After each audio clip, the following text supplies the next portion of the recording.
everyone, I'm Carolyn. Welcome back to another episode of As I See It. Let's talk unions today, more specifically union busting, and the company that is most notorious for it, Amazon. So let's lay a little groundwork here before we get into the discussion. So it's been in the news that Jeff Bezos, I think he's still the majority holder in Amazon, that his wealth and income have been skyrocketing over the years. It's been increasing a lot I don't know about skyrocketing, but it's been increasing a lot over the last, I think since like 1999, they're saying it's gone up. So he makes about, you ready for this? Jeff Bezos makes about $8.99 billion per month. Almost $9 billion a month. That's $2.25 billion per week, or $325 million a day. A day. I mean, I talked in a previous video about oligarchs. If that's not an oligarch, because he does have a lot of influence, he does. And that influence is in the form of being able to afford really, really expensive union busting companies and strategies. So let's compare the owner, the majority stakeholder in Amazon's earnings to the average Amazon worker, shall we? The average Amazon worker, the median Amazon worker earns $29,000 a year. $29,000 a year. The average worker makes less in a year than Bezos makes in a day. I mean, it's ridiculous. $321 million a day compared to $29,000 a year, or $557.82 a week.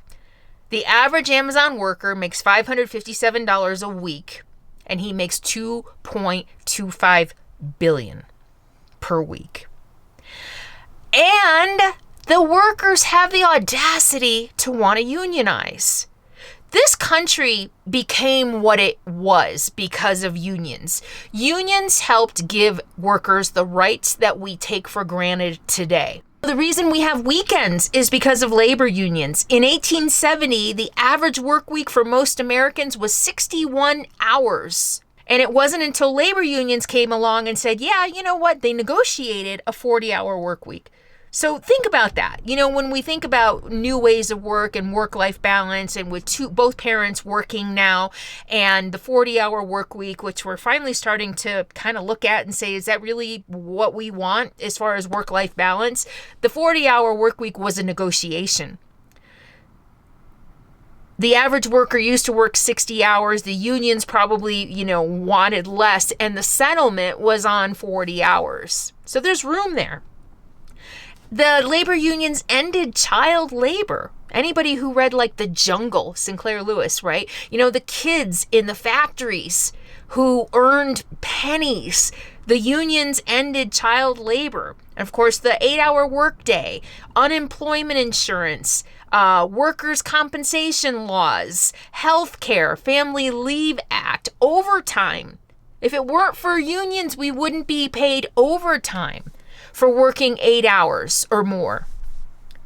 And now we're seeing we're sliding back as far as worker rights.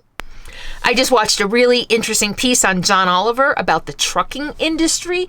And the whole time I'm watching, I'm like, it's just like old company towns. The way the trucking company are treating their truckers, especially the lease programs, they're just like the old company towns. We're seeing a backslide, not only in human rights and personal rights and civil liberties, we're seeing a backslide in workers' rights as well. And these big, huge, giant, rich companies have been finding loopholes and ways to skirt employment laws and practices. Amazon, for example, they hire mostly part-time workers, so they don't have to pay for benefits and sick leave and things like that and health insurance. Amazon also leases out. This is another thing I got on the John Oliver special. Those vans and trucks that you see? The Amazon branded trucks that come to your door and deliver your packages, those are not Amazon employees. They're independent contractors. And I highly recommend, I'll put a link in the video description for the John Oliver segment. I won't get into that today. I'll put a link in the video of that. It's really, really worth watching. It's just another way for these big, powerful companies to get around treating their workers fairly and paying a fair wage and giving benefits and things like that. So there's a unionization trend that's going across the country. Starbucks, Amazon workers have finally been like, you know what? We have to come together and we have to fight this. We need to be paid a fair wage. We need to be treated with respect and dignity and have sick leave and bereavement leave and things like that, that in the 21st century American workers should have. Of course, Amazon is like, nope, we're not having any of that. Amazon has been notoriously spending millions of dollars that could be going to their employees. Instead, they're spending it to fight unions. You would think a rational person would be like, okay, our workers want to unionize. They're not happy. Something's missing. Let's work directly with the workers to find out what we can do to make them happy. But instead, they're devoting time and energy and resources into union busting instead of maybe spending those resources on making their employees happy. It's just, we're upside down. I swear we're upside down in this world right now.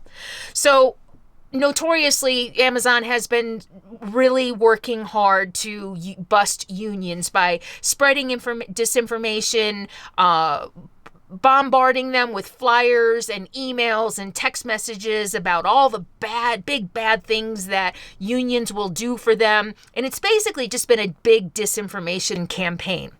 Just this past week, Staten Island Amazon warehouse unionized. They came together, and it was one guy. I saw an interview with him who said, you know what, we deserve better. He rallied everybody. He got everybody together. He spearheaded it, and they won.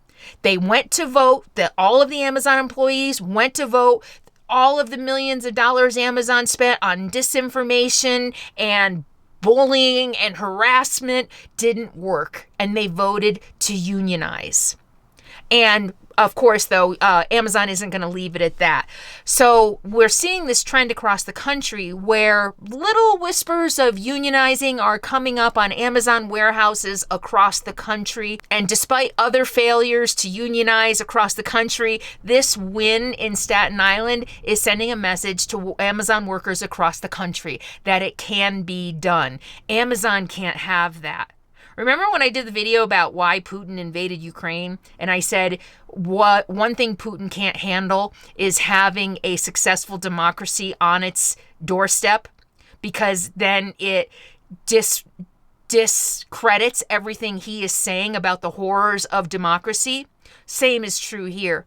Amazon, Jeff Bezos can't afford to have a successful unionized warehouse in Staten Island to lead as an example for the warehouses across the country. They just can't afford that. So what are they going to do?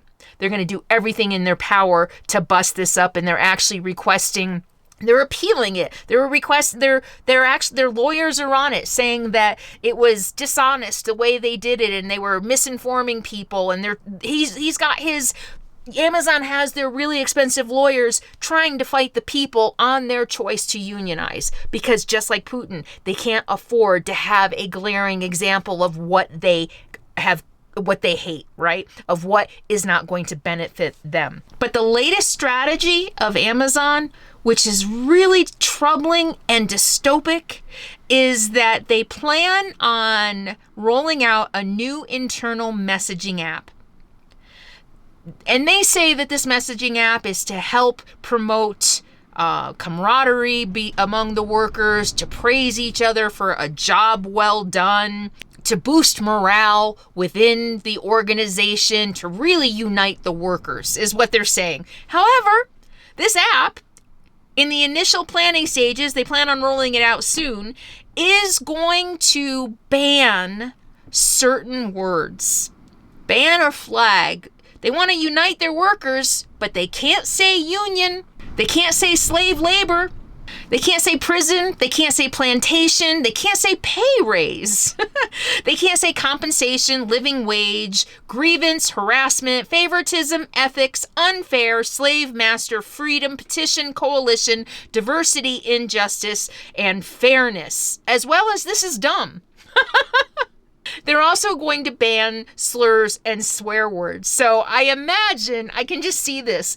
Here we have a great new messaging app, but we want to make it safe and fair for all of our employees. So yeah, you know what? There will be some words that aren't allowed. You know, we want to ban slurs and swear words because we want to make Amazon a safe place for everybody. We just don't want you to use it to organize, to unionize.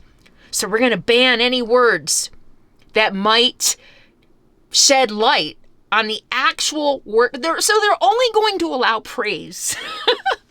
Basically, they're only going to allow praise. Talk about dystopic. Talk about 1984. We're rolling out an app for our employees to use, but it can only be used for praise. You can't talk to each other about the realities of your everyday life. You can't even mention restrooms. I guess there's some problems with restrooms and restroom breaks. So this is troubling. This is really troubling. The average Amazon worker earns less in a month than Bezos earns in a second.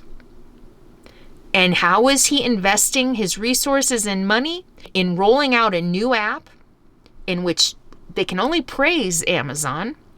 They can't organize, they can't unionize, they can't even complain about needing a bathroom break and not being able to have one. And by investing millions of dollars on really high-end companies, there are companies that specifically focus on spreading misinformation about unions to discourage workers from unionizing. This is how Jeff Bezos is spending his money. Jeff Bezos could give each of his million workers a $10,000 bonus and still have $176 billion. It would cost about $1 billion to give each of his workers another $10,000. And he would still have $176 billion. He could invest the millions of dollars that he's investing in union busting into a better wage, better working conditions, more paid leave. And instead, he's lining his pockets.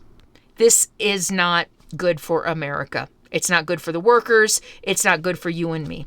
All right, leave your thoughts below, and I'll see you next time. Take care.